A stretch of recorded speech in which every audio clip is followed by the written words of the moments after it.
Hello and welcome to my channel. Today we are going to talk about the powerful effects that the Virgo full moon in the first eclipse of the year is having on all of us and the world in general. We have a conversation about the cosmic energies present at the moment with an holistic approach, and we also see the archetypes and how they affect our perception of ourselves and the world. So let's dive in and see what's happening right now. On March 13, the full moon in Virgo is coming in with a powerful eclipse in Virgo. So this is something that's very powerful because we are entering a cycle.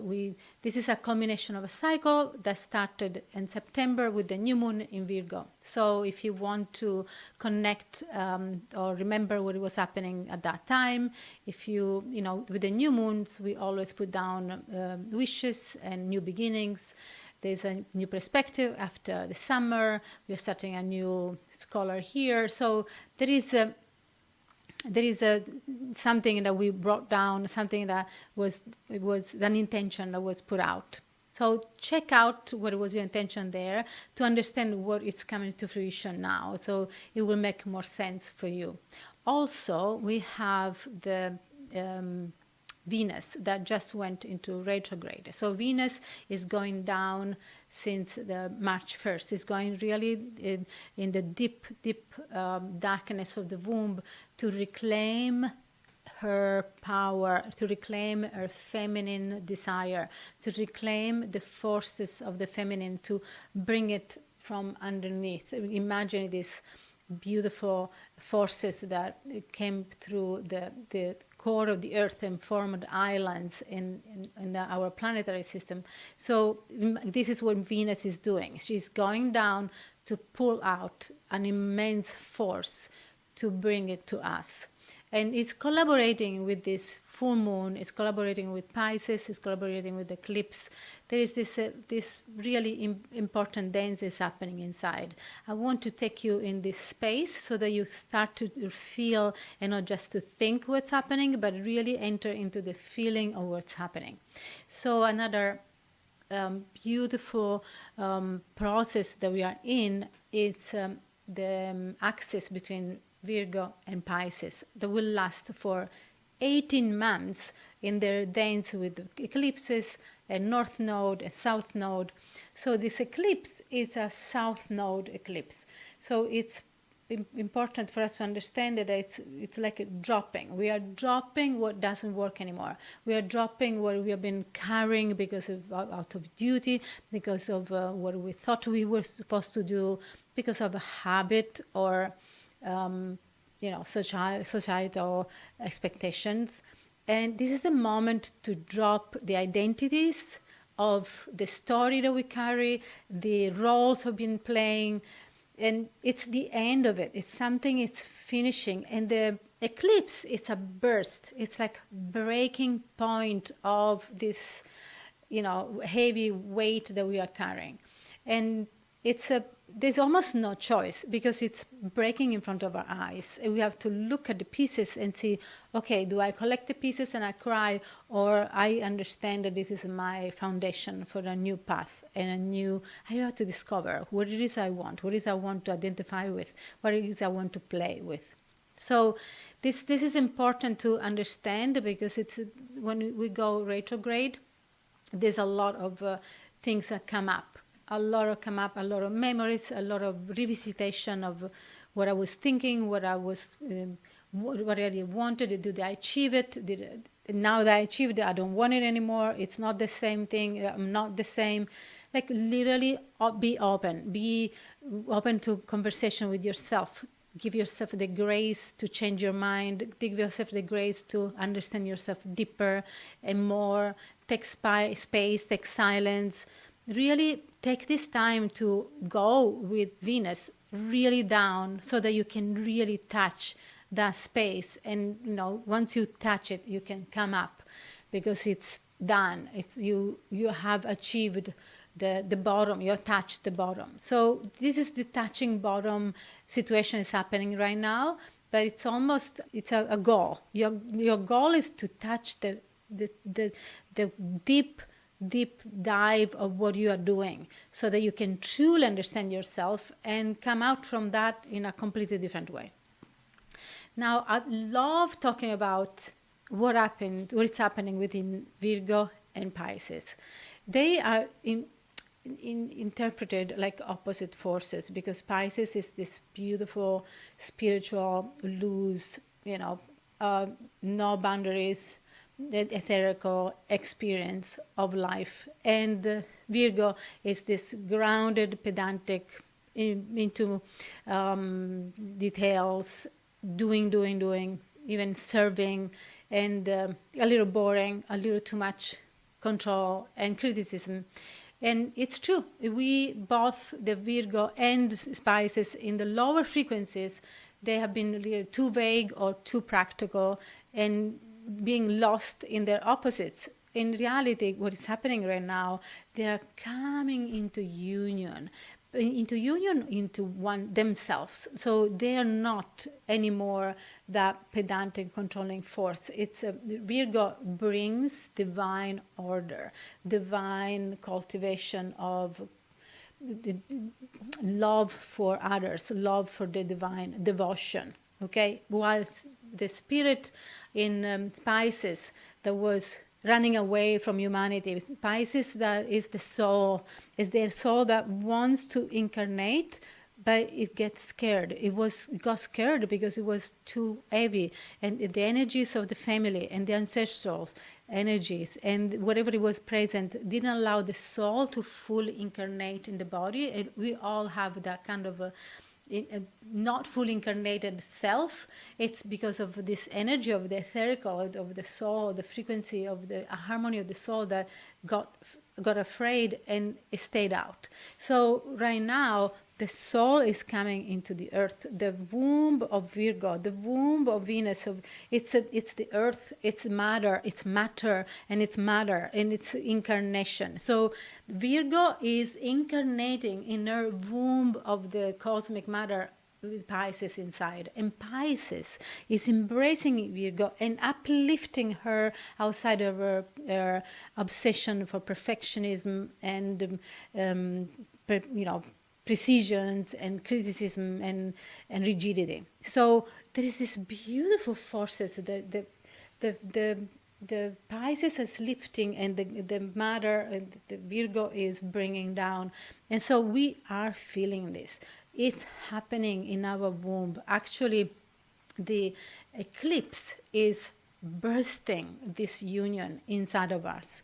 There is a specific initiation. It's happening in the pineal gland and in the second chakra. So the second chakra is the central chakra, it's the womb, it's the life-giving force. And so it has been either suppressed or overused and misused, and now it's coming in its own core. It's coming home, and it's dictating the truth of who we are, what is our desire, what is what we want, and how we obtain it. If you feel that you are pushing too much, you're pushing too little, or you're not doing enough, you're controlling way too much to achieve what you want, go back in this center, because it's asking you to really see what's off. Maybe it's an idea, like the idea and your desire, and the ideas of your desires maybe are not really coinciding. So you need to go deeper and find the words. Maybe your words are not expressing what you really want. Maybe you are trying to say something, but you are trying to say what you don't want. You are still in that phase that you know what you don't want, but you don't know what you want. So this is a time to say, okay, I have the courage to ask what I want and to receive what I want. That's what they are doing for us. And it's coming inside. It's really feeling in the chakras level, in the mental level, in the dreams level. So check your dreams, use your journaling to really allow your psyche and your unconscious mind to express itself. Take time, take naps, take moments of silence, really tune in. This force is out there to help us. And it's so powerful and it's so embracing that if we try to avoid it, it's going to be painful. So I suggest you to really know that it's asking your body to be open, your heart to be open, and to really see the contradiction. It's about using contradiction to find the true middle way. It's not one or the other. There is a middle way, and you need to find a way to really take everything inside and read it again. Use another language, use another perspective. There will be a different way to say and to do the same things, but in a more elevated space. Let's connect to the eclipse in Virgo through our second chakra. And the second chakra is this inner temple where the life activation, the manifestation of our desires, the manifestation of our wants are coming to space, are coming to material manifestation. So it's an activation of purification, a resurrection of the original force of life. And so if you take it in and you purify and you dance with it and you understand it, you really will remember parts of you coming back to you. This is a time to reclaim your wisdom. And Virgo is giving you bites of wisdom here and there because it's activating this inner voice, the inner knowing. And you know, but you don't know how do you know, but you know. And that has to be enough. You don't need to justify why you know, but it's a practice to follow your knowing. So it's very important that you understand that this is a process, and then you go with trial and error, but stay in that space and really follow the river inside, because that's what this planetary system is activating inside of you. So this is a restoration of the divine empowerment. So there was a fragmented disempowerment inside of us because we got separated. The material world and the spiritual world got separated. And this major shift is happening now because it's the material and the spiritual that are getting together. So there is this realignment, this activation of the original power of life that is being installed inside of ourselves. So this is a restored womb energy in our solar plexus, in our hearts, in our second chakra. We have to integrate with our mind. It's a process that will take some time, and we have 18 months to go through this process. And so don't be discouraged. Don't push too much. Don't rush. Don't pull. Don't stop. Don't abandon. But keep going. And when you feel that it's enough, that I've given too much and things don't change, give a little more and stay around a little more and connect to your heart a little more and dance a little more. Just feel that there's no other way to do it. There's no other way to escape. You are getting together. You are putting your power together, and every breath will bring that in and out, and you start to function in that space. You start to function in that wave. In conclusion, the Virgo Pisces axis is the alchemist of this evolutionary transformation into a new humanity. It's reminding us that spirituality, it's not outside of ourselves, that it's inside. It's up to us to integrate, recognizing, serve it, be committed to it, have devotion towards your own spirit and into this union. To engage in this, pay attention to details, choose every day what serves you best. And even if it's something that has been there for a long time, choose between the old habit and the new opportunity and new possibilities.